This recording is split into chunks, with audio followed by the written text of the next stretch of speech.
attaining the divine nature of Krishna. Really? Is that possible? Yes, it is. Let us begin with who the actual doer of all your actions is. Are you the doer of all your actions? The answer would be a big no. Please note that the pronoun you use here means yourself, your true inner self. We shall start with a couple of simple questions. What causes people to think, speak, behave, or act so differently from one another? Why are siblings sometimes so different from each other, even if they were brought up in an almost identical manner? In spite of the fact that they have the same parents and they attended the same school, some siblings can be completely different in nature from one another. What is it that causes such major differences between them in their basic nature? Well, as we have already learned, the Atman in all beings is the same all-pervading Atman or Brahman. Prakriti or nature is made up of the three gunas called Sattvika, Rajasika and Tamasika. The three gunas of nature keep people entangled in its system. In Shloka 245, Krishna had advised Arjuna to rise above the three gunas. Different configurations or ratios of the three gunas in people are the ones that cause all the differences in them. The three gunas form the basic nature of people and are the causal agents of all actions done through them.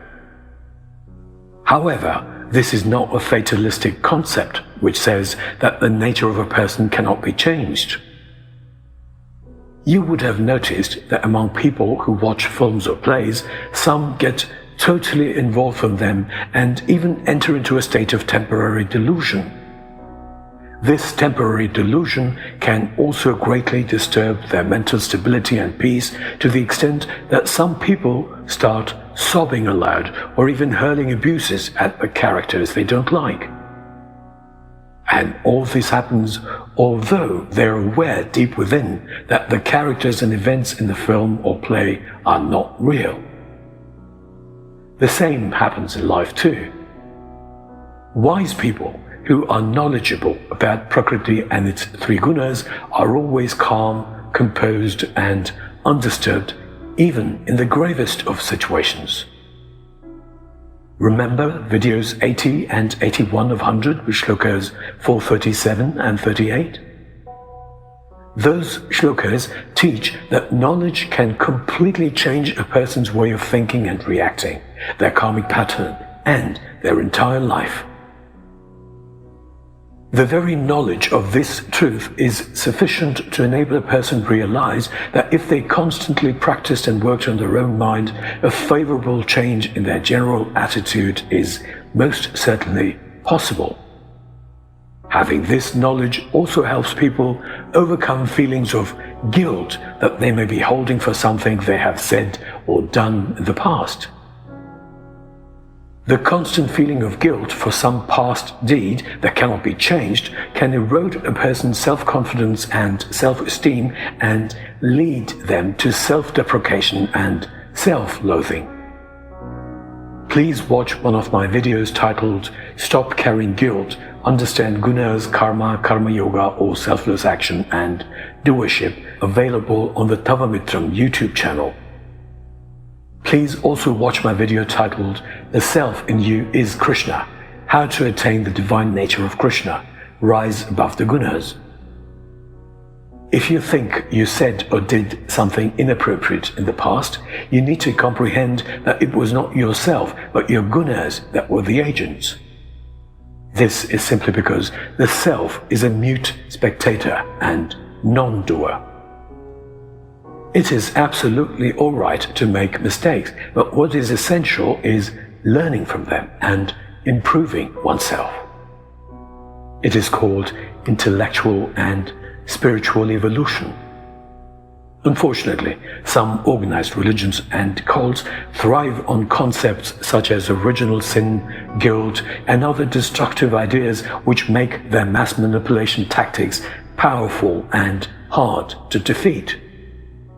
In this Shloka 14:19, Krishna enlightens Arjuna with the fact that the self, which he has said in shlokas such as 10:20 is Krishna or Brahman, does nothing, and that it is the gunas in a person that lead them to do or refrain from doing something.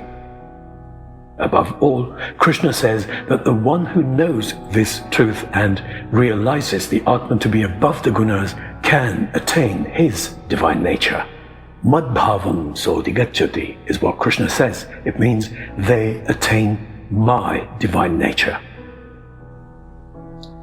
To encapsulate, we could say that if you wish to change some undesirable pattern in your life, you will need to first understand that no one is doing anything to you and that it is your own gunas, genetic traits, upbringing, education, and your experiences in life that are causing you to think, speak, behave, or perform action in a certain way, which in turn causes a particular regular pattern in your life.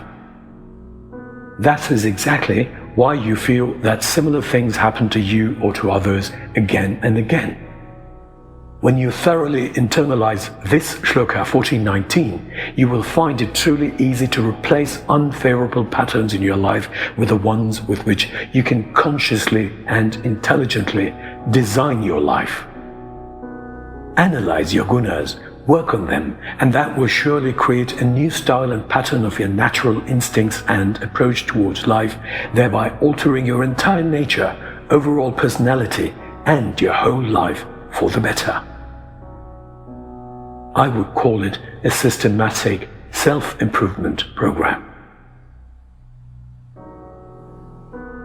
Shloka 14:19 Naanyam guNebhyaha kartaaram yadaa drashtaanu-pashyati guNebhyash-cha param vaytti madbhaavam sodhigacchati. A person who treats the self as above the gunas and recognizes the gunas alone as the cause in all actions reaches my divine nature.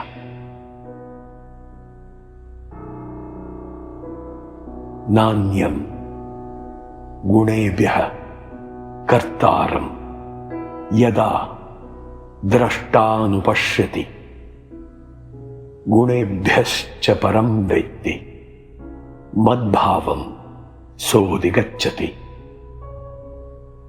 Na anyam naanyam guNebhyaha kartaaram yadaa drashtaanu-pashyati drashtaanu-pashyati yadaa drashtaanu-pashyati guNebhyash-cha param vaytti guNebhyash-cha param vaytti madbhaavam saha adhigacchati sodhigacchati madbhaavam sodhigacchati. Naanyam guNebhyaha kartaaram yadaa drashtaanu-pashyati guNebhyash-cha param vaytti madbhaavam sodhigacchati. Naanyam guNebhyaha kartaaram yadaa drashtaanu-pashyati guNebhyash-cha param vaytti madbhaavam sodhigacchati. जो इस तथ्य को जान लेता है कि सभी कार्यों में प्रकृति के 3 गुणों के अतिरिक्त और कोई कर्ता नहीं है तथा वह आत्मा को इन 3 गुणों से परे देखता है, वह मेरे दिव्य स्वरूप को प्राप्त करता है.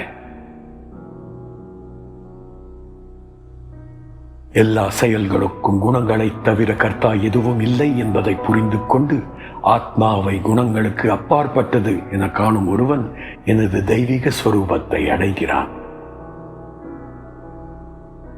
అన్ని క్రియలలో ప్రకృతి యొక్క 3 గుణాలు తప్ప కర్త మరొకటి కాదని అర్థం చేసుకుని ఈ 3 గుణాలకు అతీతంగా ఉన్న ఆత్మను ఎరిగినవాడు నా దివ్య స్వరూపాన్ని పొందుతాడు. ಎಲ್ಲ ಕ್ರಿಯೆಗಳಿಗೆ ಗುಣಗಳಲ್ಲದೆ ಕರ್ತ ಏನೂ ಇಲ್ಲ ಎಂದು ಅರ್ಥ ಮಾಡಿಕೊಂಡು ಆತ್ಮವನ್ನು ಗುಣಗಳಿಂದ ಮೀರಿದ್ದು ಎಂದು ತಿಳಿದವನು ನನ್ನ ದಿವ್ಯ ಸ್ವರೂಪವನ್ನು ಪಡೆಯುತ್ತಾನೆ. ज्याला हे सत्य समजले की सर्व कृतींमध्ये प्रकृतीचे 3ही गुणाशिवाय करता कोणीही नाही आणि तो या 3 गुणांच्या पलीकडे असणाऱ्या आत्म्याला जाणतो, त्याला माझ्या दिव्य स्वरूपाची प्राप्ती होते. എല്ലാ പ്രവൃത്തികൾക്കും ഗുണങ്ങളല്ലാതെ കർത്താ മറ്റൊന്നുമില്ല എന്ന് മനസ്സിലാക്കുകയും ആത്മാവിന് ഗുണങ്ങൾക്ക് അതീതമായി അറിയുകയും ചെയ്യുന്നവൻ എൻ്റെ ഈശ്വര സ്വഭാവത്തെ പ്രാപിക്കുന്നു.